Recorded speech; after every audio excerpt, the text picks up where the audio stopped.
Kapag ito ay kaligtasan, sabihin nyo, Bismillah. Bismillah.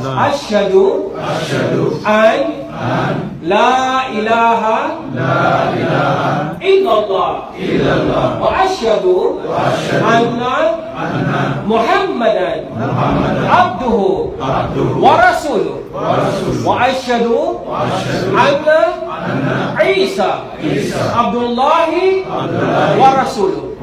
Ulitin ko, asyhadu an la ilaha illallah wa asyhadu anna Muhammadan abduhu wa rasuluh wa asyhadu anna Isa Abdullahi wa rasuluh.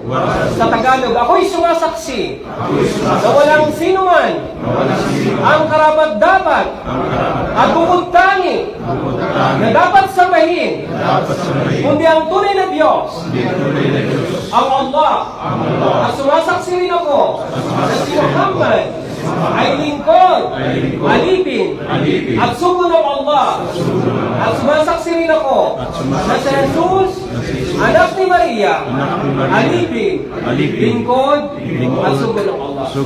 So maraming salamat. Kayo na kayo mo po. Inshallah.